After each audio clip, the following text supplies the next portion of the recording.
1 अगस्त 1946 को कोयटा में आंख खोलने वाले साबिक जस्टिस रिटायर्ड जावेद इकबाल की ऐसी कहानियां सामने आ रही हैं जिन्होंने अब सबकी आंखें खोल दी हैं। सब हैरान हैं कि ऐसी खसलतें रखने वाला शख्स आखिर इतने बड़े बड़े ओहदों पर कैसे बुराजुमान रहा और है। जस्टिस रिटायर्ड जावेद इकबाल अपने करियर के दौरान अक्सर तनाज़ात का शिकार रहे। इनका शुमार उन जजेस में होता है जिन्होंने फौजी आमिर सदर परवेज मुशर्रफ के पहले पीसीओ अबूरी आईनी हुक्मनामे के तहत हलफ उठाया। 2018 में मोहम्मद हनीफ ने जनाब जावेद इकबाल की शख्सियत पर पूरी एक तहरीर लिखी जो पढ़ने के काबिल है। उन्होंने लिखा था कि पुराने जमानों में हर खानदान में हमेशा एक बुजुर्ग ऐसा होता जो हर काम करने का माहिर होता, शेर भी कह लेते, कुश्ता भी घर पर तैयार कर लेते, इल्मुल आदाद और दस्त शनासी से भी शगफ रखते, हत्ता के शादियों पर खाना पकाने वालों की रहनुमाई भी कर देते थे। ऐसे बुजुर्ग अब खाल ही नजर आते हैं, लेकिन भला हो पाकिस्तान के रिटायर्ड जर्नलों, जजों और बाबुओं का जो पुरानी रिवायतों को जिंदा रखे हुए हैं। वो एक ओहदे से रिटायर होते हैं तो दूसरा पकड़ लेते हैं, दूसरे की मुद्दत पूरी होती है तो तौसील ले लेते हैं। किसी पेशगी तजुर्बे या क्वालिफिकेशन की भी जरूरत नहीं, महकमा कोई भी हो चलेगा। मार्च 2007 में चीफ जस्टिस इफ्तिखार मोहम्मद चौधरी के खिलाफ सुप्रीम जुडिशियल काउंसिल में रेफरेंस दायर होने के बाद जावेद इकबाल को सुप्रीम कोर्ट का कायम मुकाम चीफ जस्टिस मुकर्रर किया गया और ये फौरन तैयार हो गए। इन्होंने ब्रदर जज के लिए कोई उसूली वक़्फ़ अपनाने की जरूरत महसूस नहीं की।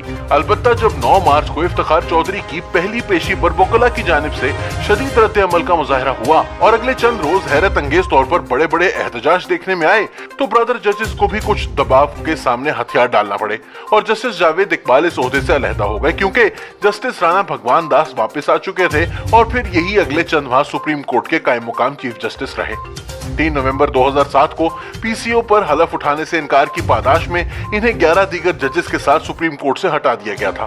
ताहम महज 8 दिन बाद 11 नवंबर को इन्होंने इसी आमर से प्रेस काउंसिल ऑफ पाकिस्तान के सरबराह का ओहदा तस्लीम कर लिया। जस्टिस जावेद इकबाल ने सुप्रीम कोर्ट के इस बेंच की भी सरबराही की जिसने परवेज मुशर्रफ को सदारती इलेक्शन में हिस्सा लेने से मुतालिक दरख्वास्तों की हवाले से हुक्म देते हुए शर्त लगाई थी कि जब तक वो अपनी वर्दी नहीं उतारेंगे इलेक्शन कमीशन उस वक्त तक इंतखाबात का ऐलान नहीं करेगा। याद रहे कि पाकिस्तानी कानून के मुताबिक सरकारी अफसर रिटायरमेंट के बाद 2 साल तक इंतखाबात में हिस्सा नहीं ले सकता। Justice retired Javed Iqbal Abbottabad commission के भी सरबराह रहे।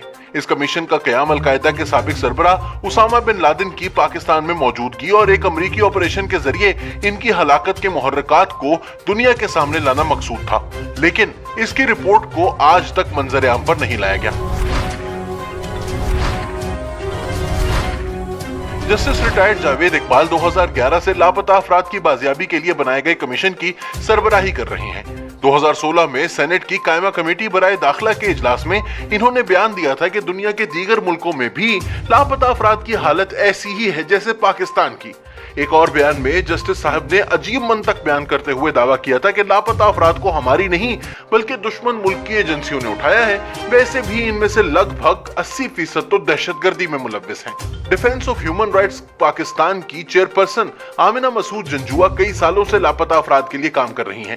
हाल ही में इन्होंने जियो न्यूज पर हामिद मीर के प्रोग्राम में बात करते हुए बताया कि एक पश्तून खातून जिनका शोहर अरसे से लापता है जस्टिस रिटायर्ड जावेद इकबाल के पास गईं, तो इन्होंने इस खातून को कहा कि तुम तो इतनी खूबसूरत हो, तुम्हें शोहर की क्या जरूरत है। इंटरनेशनल कमीशन ऑफ जूरिस्ट ने जावेद इकबाल के किरदार पर कई सवालात उठाते हुए लापता अफराद कमीशन को ही खत्म करने का मशवरा दिया था। ख्याल रहे कि जस्टिस जावेद इकबाल लापता अफराद के इस कमीशन के 11 साल से चेयरमैन चले आ रहे हैं। कुछ अरसा कबल जावेद इकबाल की ऑडियो और वीडियो मंजर आम पर लाने वाली खातून तैयबा गुल ने 7 जुलाई 2022 को पब्लिक अकाउंट्स कमेटी के सामने पेश होकर ऐसे इंकशाफात किए जिसे सुनकर तमाम अरकान परेशान हो गए। तैयबा गुल ने बताया कि जावेद इकबाल ने इनकी मजबूरी का नाजायज फायदा उठाने की कोशिश की। इन्होंने न सिर्फ टेलीफोन कॉल्स करके बारहा हरासा किया बल्कि अकेले अपने फ्लैट में आने की जिद करते रहे। मैंने इनकार किया तो झूठे मुकदमे में गिरफ्तार करवा दिया। शाहजेब खानजादा को इंटरव्यू देते हुए इन्होंने बताया कि इन्हें बरहना करके इनके वीडियोस बनाई गईं और इनके शौहर को दिखाकर दोनों को ब्लैकमेल किया गया। उस वक्त के वजीर आजम इमरान खान ने भी इन वीडियोस को हासिल करके कार्रवाई की यकीन दहानी करवाई, लेकिन उल्टा उन्हें चेयरमैन नैब को ब्लैकमेल करने के लिए इस्तेमाल करते रहे।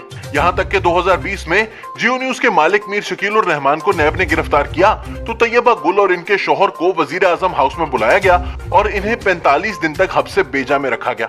बकौल इनके हुकूमत को डर था कि मैं जंग ग्रुप से राब्ते में हूं और मेरे पास जावेद इकबाल के खिलाफ जो मजीद सबूत थे इन्हें जियो न्यूज के हवाले कर सकती हूं, लिहाजा मुझे वजीर आजम हाउस में 45 दिन तक कैद रखा गया और कहा जाता रहा कि आपकी जान को नैब से खतरा है, इसलिए आपकी हिफाजत के लिए आपको यहां रखा जा रहा है। जस्टिस रिटायर्ड जावेद इकबाल को 2017 में साबिक वजीर आजम शाहिद खाकान अब्बासी और कायदे हिज़्ब इख्तिलाफ सैयद खुर्शीद शाह और दीगर सियासी जमातों की मुशावरत से चेयरमैन नैब मुकर्रर किया गया था। बाद अज़ा इन्होंने शाहिद खाकान अब्बासी पर ही केस बनाकर इन्हें भी गिरफ्तार करवाया और बाद में खुर्शीद शाह को भी। जावेद इकबाल ने इमरान खान के दौरे हुकूमत में अपोजिशन रहनुमाओं के खिलाफ मुतादिद केस बनाए, लेकिन पीटीआई के खिलाफ हेलीकॉप्टर और मालम जब्बा जैसे अहम मुकदमात को बंद कर दिया गया। पेशावर बीआईटी केस भी कई सालों से नैब की फाइलों में बंद पड़ा है। इससे इनकी जानिबदारी का अंदाजा लगाया जा सकता है। मई 2019 में जावेद चौधरी ने अपने कॉलम में जस्टिस रिटायर्ड जावेद इकबाल से मुलाकात का अहवाल लिखा था। जावेद चौधरी के सवाल पर कि आप हुकूमत के खिलाफ केसेस को फाइलों में बंद क्यों किए बैठे हैं, जावेद इकबाल ने जवाब दिया था कि वो केसेस खोले तो हुकूमत गिर जाएगी, गोया ये हुकूमत बचाना इनकी जिम्मेदारी हो। साबिक चेयरमैन नैब के दौर में शहबाज शरीफ, हमजा शहबाज, आसिफ अली जरदारी, शाहिद खाकान अब्बासी, ख्वाजा आसिफ, ख्वाजा साद रफीक समेत कई रहनुमाओं को जेल में भेजा गया, लेकिन इनके खिलाफ कोई इल्जाम साबित ना हुआ। वीडियोज स्कैंडल, नैब की हिरासत में मुल्जिमान की मौत और खुदकुशी के वाकयात और मुतनाज़ा केसेस बनाने पर सियासी जमातें इनको चेयरमैन नैब के ओहदे से हटाने का मुतालबा करती रहीं, लेकिन इनकी कहीं सुनवाई नहीं हुई। ब्रिगेडियर रिटायर्ड असद मुनीर ने मुबैना तौर पर नैब के दबाव की वजह से खुदकुशी कर ली थी।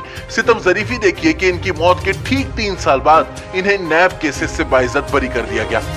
याद रहे कि सुप्रीम कोर्ट अपने मुताद्दिद फैसलों और रिमार्क्स में कह चुकी है कि नैब को सियासी इंजीनियरिंग के लिए इस्तेमाल किया जा रहा है। साबिक डीजी FIA मतीउल्लाह जान को अपने एक इंटरव्यू में बता चुके हैं कि इमरान खान ने इन्हें तमाम अपोजिशन लीडरान पर मुकदमात बनाने के लिए कहा और इनकार पर ओहदे के आखिरी दिनों में जबरी छुट्टी पर भेज दिया गया। इनके मुताबिक ये केसेस कानून के मुताबिक बनते नहीं थे, लेकिन बाद अज़ां नैब ने ये तमाम केसेस बनाए और इसके बदले में इमरान खान ने इक़्तिदार से अलहदा होने से चंद ही रोज कबल एक सदारती ऑर्डिनेंस के जरिए इनकी मुद्दत मुलाजमत में नए चेयरमैन की तैनाती तक तौसी कर दी।